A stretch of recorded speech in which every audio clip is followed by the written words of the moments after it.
Oo. Ay, pero hindi kasama ngayon. Wala pa dyan ngayon. Nasa Ragay pa yata. Di ba niya apat na lang para sila doon? Yung mag-ina mo, Oo. para doon. Oo.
Grabe nga.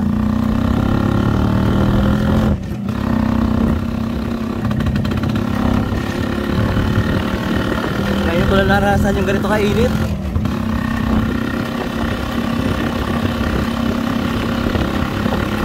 Dati hindi naman ganito no?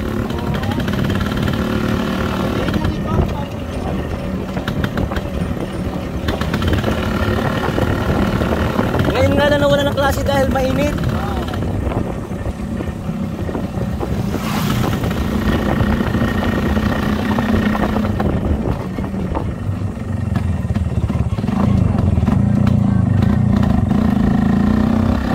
Isa pa na kalsada dito, no? Hanggang saan ito?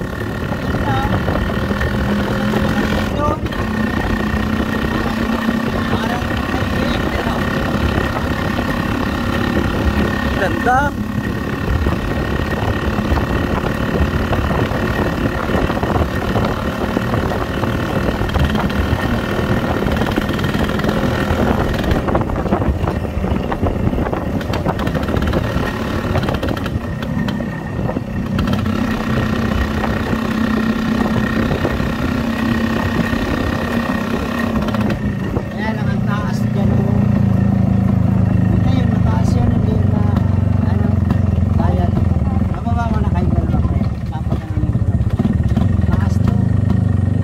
Kaya pa yan hanggang doon? Oo,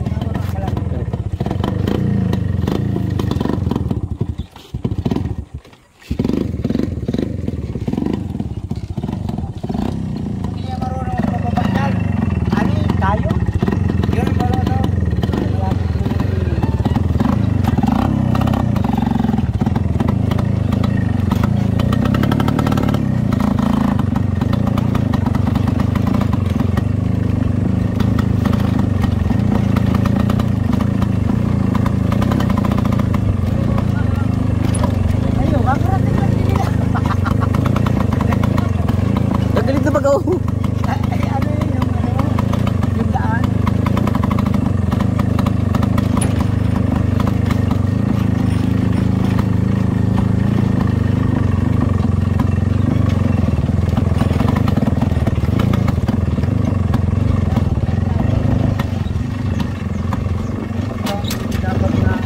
Malakas pa nga itong tricycle mo doon sa aming yan. Hindi, mahal.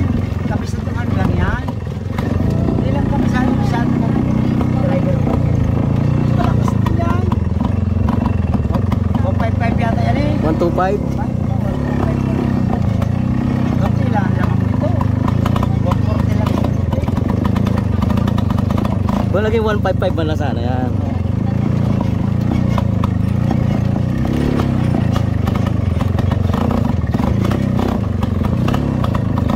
Bali wala sa motor mo eh.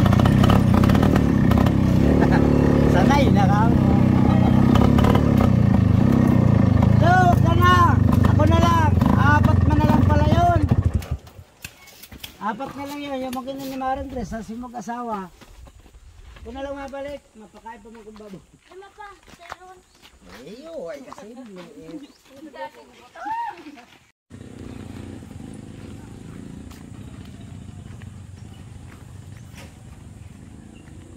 Mga ka-abroad, mga ka-ex-abroad, ito na yung daan papunta sa ilog. Masyadong rough terrain kaya hindi na pwede yung tricycle. Saka susundo pa sila ng mga kasama natin na nandun sa sentro. So ito, lakad lang ang pinaka the best na paraan para makarating doon sa ilog. Pag tag-init, medyo maalikabok lang, pero pag tag-ulan, mas mahirap, madulas ang mga daan na to. Saka maputik.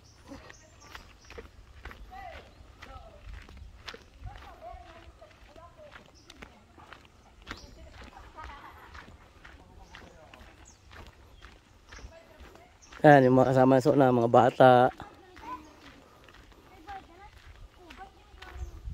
Mga with permission naman ng mga magulang yan. At yung mga guardians naman nakasama yan. So, ayoko kasi nung may kasamang bata tapos walang guardians nakasama. Mahirap yun. Hindi man natin hinihingi yung pagkakataon eh. Minsan tayo pa masisisi, tayo na yung magandang loob, tayo pa yung masisisi. So ang sinasama na natin, allowed natin sumama pag ganitong mga lakad kaya may mga guardians nakasama, saka yung alam talaga ng magulang with permission.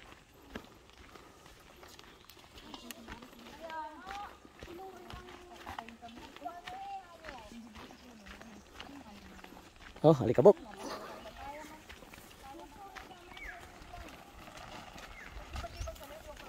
Ito lang yung medyo mahirap-hirap dito, yung maglakad.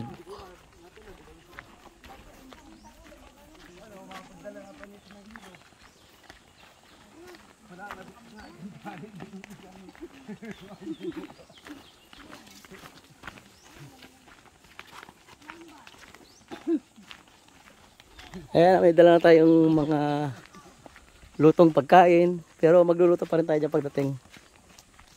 Yan pala yung mga unang niluto na para ready na. Yung mga medyo matagal-tagal lutuin. Yung ulam, yung ating isda. Sana na. Yung isda pala, yung hinuli natin kahapon, mga naalala nyo yung mga tilapia. Diyan natin lulutuin. Prito na lang, prito.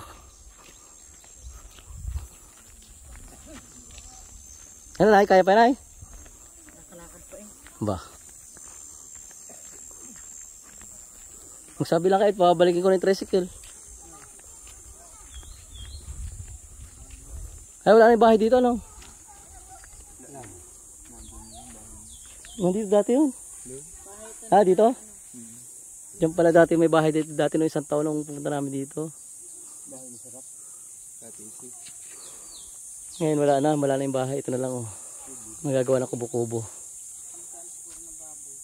Ito yung pinakasimpleng style ng kubo ito. Pati yung mga kahoy na ginamit oh. Mga salab. Ito ang puhunan mo lang dito ay pagod, talino, talento at pako.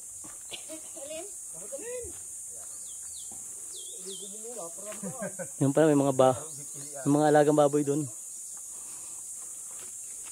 Yan.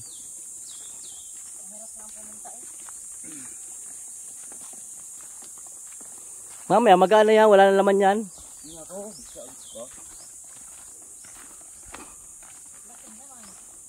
Ha? Dala tubig yung abang tubig.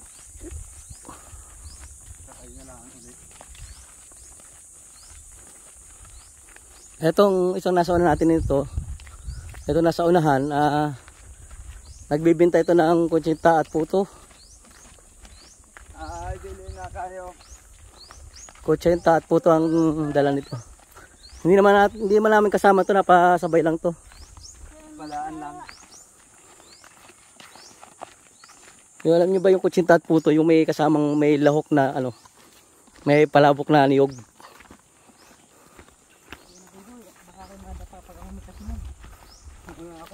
hindi mabili. Eh, marami kasing nabili dyan sa mga pagtawid mo ng Pakulago. Marami naghihintay dyan ng kutsinta at puto.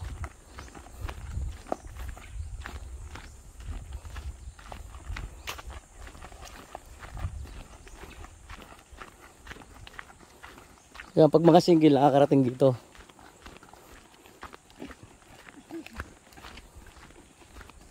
Yung iba mga paahon na, tapos na.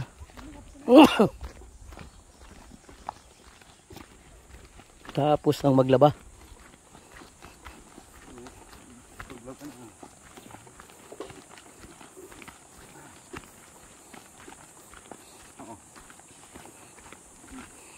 Yan na, narinig nyo na yung lagaslas ng tubig. Eto na tayo. Ayan ang Pakulago River. Dito maritis, oh. Doon. Saan? Maganda doon. Magilong. Saan ba tayo?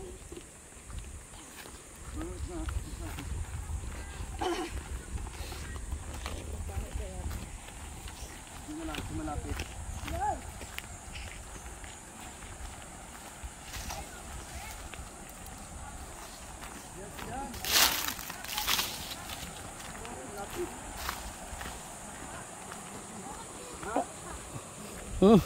Bakit?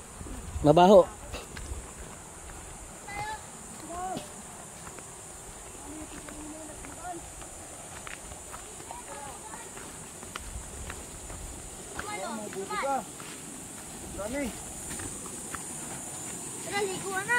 Yan lang ang mga medyo masama minsan mga ka-abroad, mga ka-ex-abroad. Yung mga ganyang basura.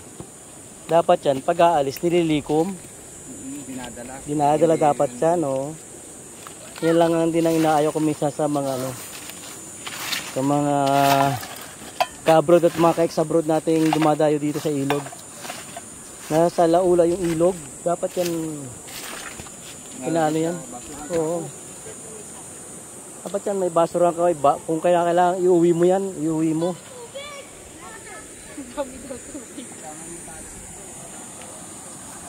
Ayan, may mga naglalaban na doon sa unahan. Ay, mga naglalaban na. Ito, medyo malalim to. Maganda dito.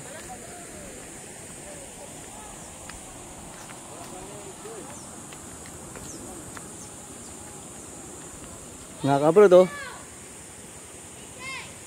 Ito yung pinakamalaking ilog dito sa amin, sa lugar namin. Na pinakamalapit. Ayan.